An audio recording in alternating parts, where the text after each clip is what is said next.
Waouh, quel beau discours.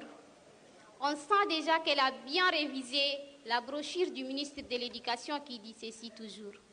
L'école prépare, l'école forme, l'école élève. Toujours les mêmes slogans, bien polis, mais déconnectés du monde réel. Mesdames et messieurs, je ne suis pas venue aujourd'hui pour faire un procès à l'école. Elle s'en charge toute seule. Encore moins pour poser un diagnostic sur l'école. Les symptômes parlent d'eux-mêmes. Mais je viens simplement énoncer un constat clinique que nulle sorcellerie sémantique, d'où qu'elle vienne, ne saura masquer. Commençons par une question simple.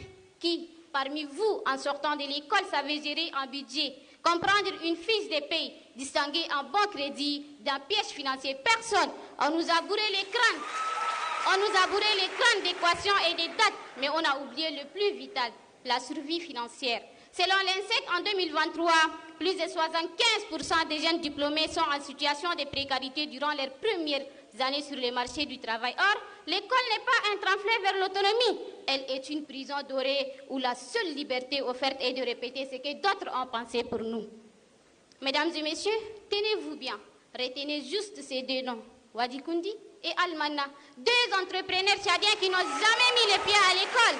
Et pourtant, ils bâtissent, ils innovent, ils inspirent. Ils n'ont jamais appris à lever la main pour parler. Ils ont appris à lever des projets pour changer leur communauté. Ils sont ce que l'école ne forme jamais. Des esprits libres, des visionnaires. Et tenez-vous encore mieux, c'est Almana qui a construit l'ONAMA. Oui, l'endroit même où cette compétition a eu lieu jusqu'à la demi-finale. Ce n'est pas tout.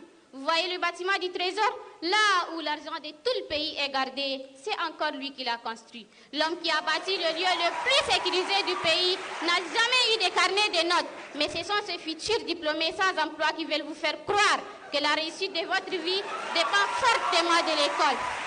Quelle ironie! Honorable membre du jury, parlons enfin de l'éducation civique. Nos adversaires affirmeront qu'elle est enseignée. Mais de quelle éducation civique parle-t-on? D'un enseignement purement théorique? On parle de la démocratie, mais sans nous initier au mécanisme de la participation citoyenne. On parle d'écologie, mais sans nous apprendre à trier nos déchets ou à agir concrètement pour notre environnement. Combien de destins, mesdames et messieurs, faudra-t-il encore sacrifier sur l'autel de la théorie avant de réveiller notre système éducatif pour qu'il ne forme plus des élèves, mais des êtres humains complets, prêts à affronter le monde, prêts à les transformer et surtout prêts à le vivre?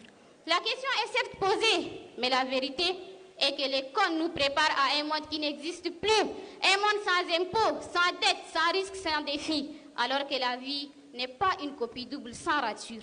Dire que l'école nous prépare à la vie, mesdames et messieurs, c'est comme dire qu'un coma prépare au réveil ou qu'une maladie prépare à la guérison. À l'honneur, Koubrad Moussa, étudiante en management d'éthique à l'ENASTIC. Je vous remercie.